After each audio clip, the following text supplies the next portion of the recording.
They said Cubans in Miami is not letting black women that's big in their clubs. They're not letting them in. They're refusing them service. They're saying they're too big and they're too dark.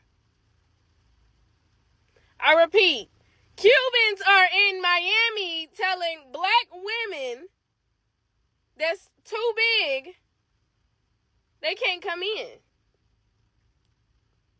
Huh? I'm confused. Like, but y'all hate when we make it into a race thing. Why are y'all making it into a race thing? Y'all hate that when we talk about the issues. Why are y'all doing that? Why are y'all doing that? Like, I never been to Miami. I haven't been. Now, no, I'm not that big, but are you going to tell me I'm too dark? Probably. That's crazy. Like, I met some people that was from Miami before. They act stank as hell. Like they do. They act like they shit do not stink. Like they better than everybody. Black women, I need you to pay attention. And the only reason I'm addressing black women is because the original video of this Mona woman who got turned away from a club in Miami, she's black, dark skinned, heavy set sister, right? I need you to really lock in. As normal thinking people, we know that what you look like, that's your business. But when you find yourself in situations where money and how you look intersect, yeah, how you look matters. Because the people who are bringing the money into the situation don't want people of a certain aesthetic around them. And that's not just for clubs. That's work. That's other kinds of social gatherings. Shit, sometimes that's dating. And I'm saying that as somebody who like worked in security, not in Miami, but like in like Orlando and stuff like that. Y'all, I'm gonna go ahead and say it. Miami is not for us, okay? Perfect example, this Friday, there were 3 ladies that wanted to go into this nightclub called Club Mona. And basically, they pulled out their ID, and I guess the bouncer stopped them right then and there and was like, oh, I'm sorry, you're too dark to get in the club. Looked at the other one and said, oh, you're a little bit too thick. And then the third one was, ooh, you're a little bit too dark and thick, okay? So not only are you fat shaming people, but it is a whole colorism thing that goes on in Miami. Now, yes, I am calling out this particular club, but I've been to Miami before and they have done this before. And I'm just like, do you guys have the right to do this as club owners? Like, can you literally tell someone they cannot come in the club because they're too dark and the way that they look? Like, money is money. Like, okay, so I saw a creator on here talking about this Miami situation. I don't know if you've seen the video, kind of went viral, where it was like 3 black girls. They were saying that they weren't allowed to get in the club, or maybe they just waited too long. They couldn't get in the club. This was in Miami. So she did a video saying, my Cubans, and which is true, Cubans and a lot of Hispanics in Miami, the thick girls are last and the black girls are last. And I saw the video, and one of the girls actually had braids, which again is a no-no. Like, my hair like this is a no-no in Miami. Like, so she did the video. It was just funny because I already knew that she ain't never been nowhere like Miami, or I would say any kind of like big city, because it's like that everywhere for ages. I don't think people realize how exhausting it is to be black everywhere. Not just in America, not just in the South. I'm talking globally here. Because wherever we go, there's a version of the same fight that's just waiting for us. And it's one thing to feel like a second-class citizen in your own country, but it's another thing entirely to realize the whole world sees you that way too. Hi guys, welcome to the channel. Thank you so much for your support and thank you for clicking on this video.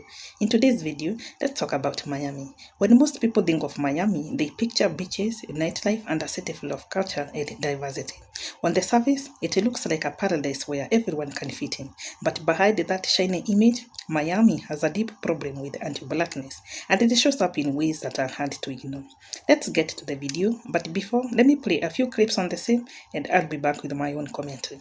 All credit goes to the original creators of each and every video you see here. You ever hear people say, just leave, America's the problem? As if racism is something that you can outrun. as if anti-Blackness is some sort of American export. So let me tell you something. In Brazil, which is the blackest country outside of Africa, police kill Black people like it's sport. But it's not just the cops, it's the beauty industry that sells skin bleach. It's the store owners that follow you. It's the neighbors that flinch when your child walks by. In the UK, you can speak perfect Queen's English, but still be denied housing, passed over for jobs, and told to go back to Africa like your birth certificate doesn't say Birmingham. In France, they don't need to say Black to criminalize you. They just hide it behind secularism. They ban your head wrap, regulate your natural hair, silence your protest chants, and when you speak up, they act like you're the problem. And the people? They'll clutch their bags, they'll ignore you in interviews, and whisper the N-word when they don't think that you understand French. In China, Black students were kicked out of housing during COVID, just for being African. But long before that, there were restaurant bans, fake job ads saying no Blacks, and videos mocking our features going viral with millions of likes. In India, you'll be fetishized on one corner and insulted on the next. And if you're African, they'll stare, laugh, and sometimes they'll spit on you. In Ukraine, when the war broke out, white refugees got seats, and Black refugees got barricades. In Libya, we're still being sold in 2025. And nobody's storming embassies for that. Let that sit, because being Black is not the issue. The world's relationship with Blackness is. And here's what bothers me the most. They want our rhythm, but not our presence. Our slang, our dances, our music, our clothing. But not our humanity. They'll rock locks on a runway but call them ghetto at school. They'll say Wakanda forever and still scream monkey at the next Black soccer player. They'll ask to touch your hair, or not even ask. They'll mock your nose, and then turn around and say that you're too sensitive. And don't even get me started on influencers. Black American culture gets ridiculed as loud or uneducated until someone else steals it for likes. We're told that we don't have culture by people that are dancing to our beats, speaking our slang, and wearing our clothes. We are everywhere, but still nowhere. Loved, but not protected. Seen, but never safe. So if you've been feeling it too, that quiet, aching exhaustion that comes from just trying to exist, you're not broken, you're not paranoid. You're Black in a world that's been trained to hate you. That hate lives in systems, but it also lives in people, in the stares, in the silence, in the smiles that tighten when you walk into the room. But here's what they can't erase. We are global, we are ancient, and we are surviving. From Accra to Atlanta, London to Kingston, we are still here. And the moment we stop letting borders divide us, that's the moment we become unstoppable. Like, I lived in Miami for 10 years.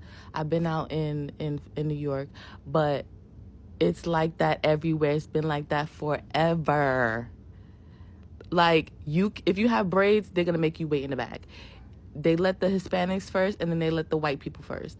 And then the skinny girls, the model, yeah, they're getting in because they're the ones who's going to attract the celebrities. Those are the ones that celebrities want in the VIP.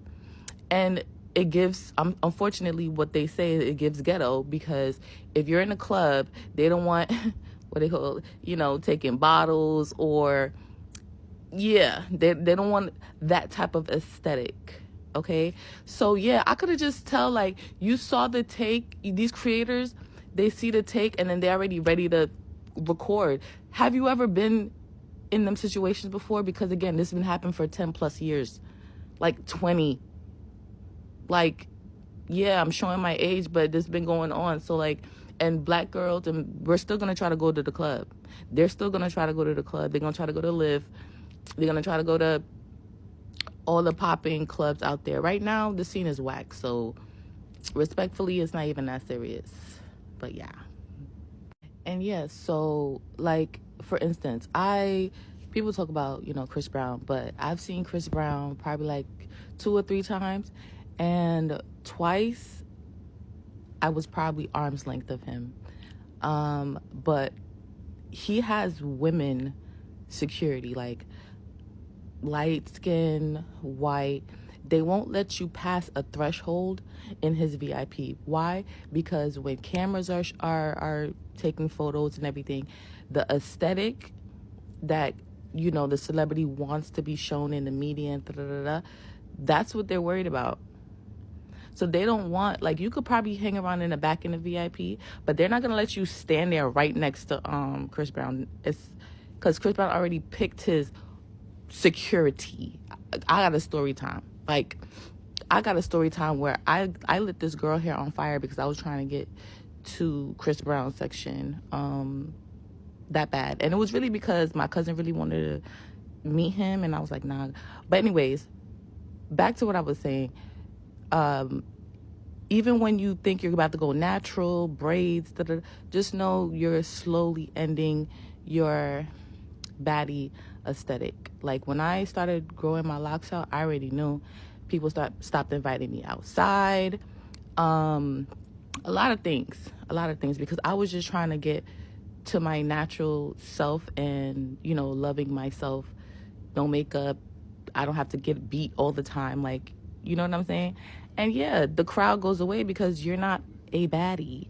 You're not wearing a bust down lace, You know what I'm saying? Like, even if you could afford it, if that's not what you want to get, they're like, why you don't want to wear a wig? You know, and I used to be like that. So yeah. And if you don't know, you don't know. If you live in North Carolina somewhere, or you live somewhere, not trying to be funny, you've never been in LA, you've never been in these places, you're not going to understand. And you're like, whoa, oh my God, this is what it is. Yeah, it's been like this forever. I've traveled to Thailand. We went in the clubs. We went everywhere. They welcomed us because we had that, USD, and we had that bot. They didn't care about how we looked. So I'm asking you guys, do you feel like this is right? Like, put it in the comments. Like, if Miami doesn't want us there, there's so many other places, you guys, that we can go to. And I'm here for it. So yeah, I won't be going to Miami anytime soon. Less prevalent here to my understanding, my experience, but it still happens. I ain't never had turned a body away, but I know people who have. But this is also a very interesting conversation because, like, once you hit a certain tax bracket, your experiences become different. And the higher up in the tax bracket you pass, the less normal people that you're around. Because you then got to think, what kind of person will want to turn somebody away for how they look? Even though these are the people who are going to be spending money in an establishment. That's a different conversation. Black woman, I leave you with this. Go where you are liked, loved, and appreciated, not where you are barely tolerated. Trust me, I know you want to have fun. You're going to want to have that experience. I know. But listen, sis, the ugly reality is that not everything is for everybody. Have a good day. The truth is that Miami was built on black labor. Bahamian workers helped create the foundations of the city, but from the beginning, they were pushed into segregated neighborhoods like Overtown. Black people could work in Miami Beach, but after dark, they were not allowed to stay unless they had a special pass. That history of exclusion set the tone for how the city is still operating today. One place where anti-blackness is obvious is the nightlife scene. Many black people, especially black women, share the same story. Being denied entry to clubs, the excuse is the same. Dress code, private parties, or capacity limits. But the pattern is clear. Light-skinned women are often favored, while darker-skinned women are told that they don't fit in the vibe. It's not just about one club or one night. It's a culture that says that blackness is not welcome in places that profit from diversity. Housing and development tell another story. Historically, black neighborhoods like Overtown and Liberty City have been pushed aside through gentrification. Families are forced out there as the city invests in high-rise condos and trade businesses. Meanwhile, schools and infrastructures in black neighborhoods are left underfunded. This is another form of anti-blackness, investing in the city's image while neglecting the people who built it. Policing also plays a big role. Miami has a long record of racial profiling, where black drivers are pulled over for little or no reason. Wealthy neighborhoods and clubs have been even faced lawsuits for discriminations against black employees and visitors. Cases like these shows how blunt blackness is not just about personal bias, it's a system that's woven into the way the city runs. And even within Miami's celebrated Latin culture, black faces are often pushed aside. Afro-Latinos talk about being ignored or treated differently compared to lighter-skinned Latinos. For African Americans, the feeling is even stronger. The city loves black culture, that is music, style, energy, but often fails to respect black people themselves. What makes this worse is how quickly these experiences get dismissed. People say that Miami is too diverse to be racist, or that these incidents are just a misunderstanding. But pretending that racism does not exist does not solve the problem. It only protects the system that allows it to continue. And still, Miami's black community remains powerful. From historic Overtown to today's artists, business owners, and activists, black people continue to shape Miami's identity. They are speaking out, creating a safe spaces, and demanding better. So here is the reality. Miami can't keep selling itself as a center of diversity while still treating black people like second-class citizens. It can't celebrate black culture while denying black humanity themselves. Anti-blackness in Miami is not a rumor, it's a reality. And until that reality is addressed, the city will never be truly live up to the image it tries to sell to the world. Let me know your thoughts in the comment section below. Thanks for watching, and see you in the next video.